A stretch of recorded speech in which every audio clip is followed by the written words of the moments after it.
Before this review, I really just want to tell everyone one thing. I'm really sorry for not reviewing the first 3 Spider-Mans, but I have a thought and I have an idea. I actually might review the first 3 after this review this weekend. Maybe I have some extra time this weekend. I might try to review the first 3 movies. I'm really excited to do that. But dang, walking this movie was I nervous, because Spider-Man is my favorite superhero of all time. Literally, I love him more than Batman. Everyone, he is my favorite. I love Spider-Man. The reason why, I grew up just watching the Tobey Maguire movies. I read the comics when I was little. Like, Spider-Man is my favorite. I'm very hardcore Spider-Man fan. So going into this movie, I was literally like, please be good. Please be good. Because the first thing you see is Sony. And I was like, here we go. Spider-Man Homecoming. This movie is part of the Marvel Cinematic Universe, and I love Marvel, and after watching Guardians of the Galaxy Volume 2, the first time I watched it, I was a little like, what happened, Marvel? You kind of hit a speed bump kind of like thing, but after rewatching Guardians 2 a few times now, I've gotten to enjoy Guardians for the most part, so really, overall, Marvel is on a roll. They're making money, they're making great movies, making fun movies, and then this was the movie, this was it, this was the pinnacle. I was like, alright, Marvel and Sony are coming together. Studios don't do this, guys. This is serious. Studios do not do this. Marvel and Sony are coming together, and they're letting Spider-Man be in the Marvel Cinematic Universe, and he is. This movie fully is a Marvel movie, and I watched it, and I was nervous, and guys, I have to say it. I was not disappointed. Spider-Man Homecoming is 100% an awesome, fun movie, and I had a blast. I seriously love this movie. So basically the plot is Spider-Man, Peter Parker, he is in high school, he's a high school kid, he's trying to bound out his friends, he's trying to find a date for homecoming, and he's also in an internship for Tony Stark, whatever. He's also Spider-Man. He has Tony Stark's suit that he got from Civil War, as we saw him in Civil War, his first appearance, and now he's just a kid trying to balance everything out, and then Michael Keaton as the Vulture comes along, and he's got to defeat the Vulture while he's trying to be a high school kid, and trying to make Tony Stark recognize him that he is a man, he's a superhero, but he's just not quite there yet. And honestly, I really enjoyed this movie. It is so much fun. First things first, Tom Holland as Spider-Man. Listen, I grew up watching Tobey Maguire. I truly love Tobey Maguire's first 2 movies. But I have to say it. I feel like I can say this after 2 movies. Well, technically 1 full movie and then 10 minutes of another movie. I think Tom Holland is the perfect Spider-Man, honestly. He's just got everything. He's a kid. He's a high school kid. And this movie does feel like a John Hughes movie. That was a big thing they were saying going into this movie. It's supposed to feel like John Hughes. There's even a John Hughes movie in this movie. I won't spoil it, of course, but there's a quick little John Hughes movie, and I was like, that's awesome, and it's one of my favorite John Hughes movies. But either way, I loved Tom Holland as Spider-Man. He was great. He had the Spider-Man side, he had the wit, he had the emotion side. Tom Holland was perfect. I really, really liked him. Robert Downey Jr., what can I say? I mean, he is Iron Man. He's perfect as Iron Man. But I will say this. A lot of people were nervous about saying, is this a Spider-Man movie? Because the trailers are full of Iron Man. Honestly, I'm not lying. This is a Spider-Man movie. 100%.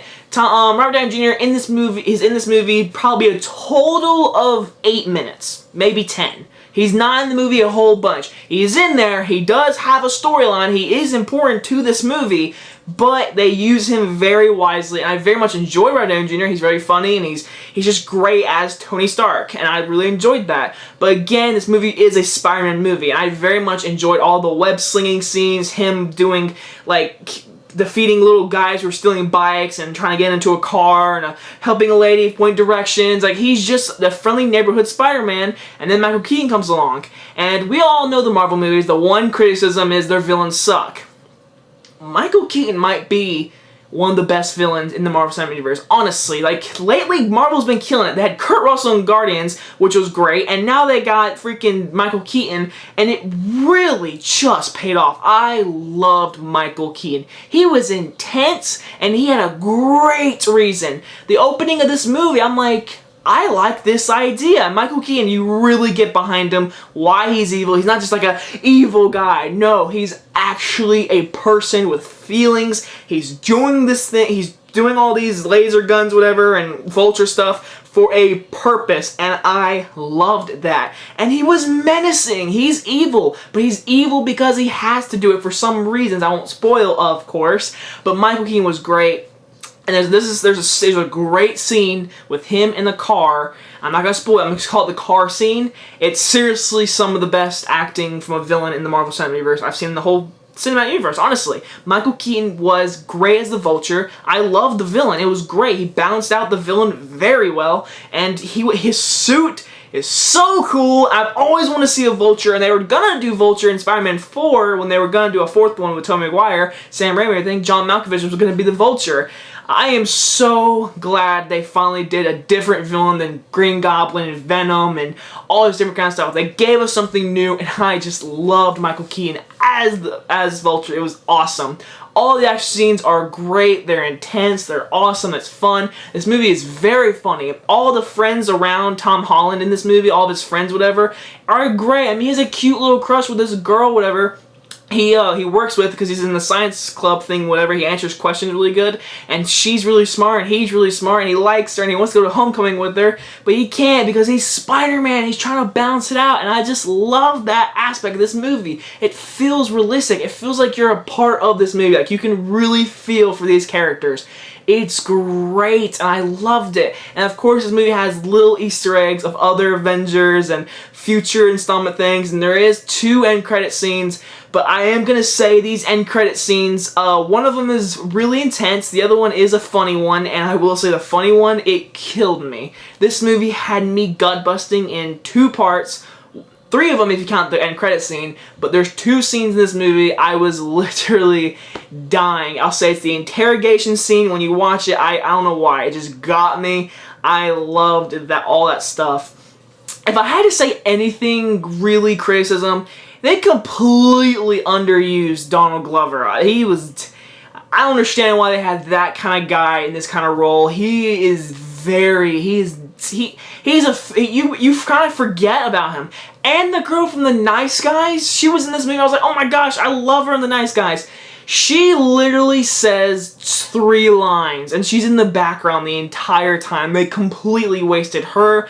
I wasn't a fan of the guy who played Flash Thompson. I really just didn't buy him at all. I was like, really? I didn't know this guy was going to be Flash Thompson. I heard he was in the movie. I was like, okay, that's cool and all. But he's playing Flash Thompson. I was like, oh, what? It didn't seem right. And then another little criticism is just the movie feels a little long. Like, it felt long. But overall, I really enjoyed this movie. Just a few criticisms. I wasted some really talented people. And I really thought that the movie it felt long. It felt like a long movie. And the pacing could have been a little better, or a few things cut out. But this movie is very funny. Spider-Man is back in a big way. And I can't wait to see him in Infinity War and future installments. It's gonna be great. Tom Holland is Spider-Man, and this movie is so much fun. It's so entertaining, and honestly, I think you could watch this movie without even watching other Marvel movies. To be honest, like it feels like its own movie. It feels like a Spider-Man movie. It doesn't feel like a setup movie for another movie. Yeah, they have hints and little tiny subs, but it's never the focus. It's not like Avengers where Thor is in this cave, whatever, in a bathtub thing. There's no scene like that. It's literally Spider-Man in high school trying to defeat the Vulture, and it's great. It's fun. The directing is good. It's not like amazing or anything, but it's really good. Overall, I am very pleased, and I was so nervous, but I am really happy about Spider-Man Homecoming. It's so much better than I thought it was going to be. But also, if I had to say one more thing, the trailers do kind of ruin it. I can't lie. That second trailer, the one I reviewed, yeah, it kind of showed a good bit. I'm not gonna lie. So if you can stay away from trailers or any trailers, you did a great job. You're gonna go in this movie and you're gonna like it even more probably. But the trailers definitely show just a little bit. So anyway, guys, I'm probably gonna give this movie, I'm gonna give it an A. It's not an A+, but it is definitely one of my favorite movies of the year so far. Very much enjoyed it. I definitely would like to see it again. It's so much fun. And I just laughed and had a great time. And these are what movies are supposed to be. Having fun. if it's going for that, of course. But this movie was awesome and fun and exciting and sad at one point. I mean, it had everything. It literally felt like the olden days Spider-Man. Like, I feel like they went back and watched Tobey Maguire movies, and I love that. But I still think Spider-Man 2 was my favorite movie. Like, it's just childhood, you know, when you grow up with something, you've watched it so many times. So maybe this weekend when I review the original trilogy, after all that's over, I will tell you my ranking after I process it. But overall, Spider-Man Homecoming is definitely either 2 or 3. Maybe even 1. We'll see. But anyway, guys, hope you guys enjoy this review, and I'll see you guys next time. Bye-bye, guys.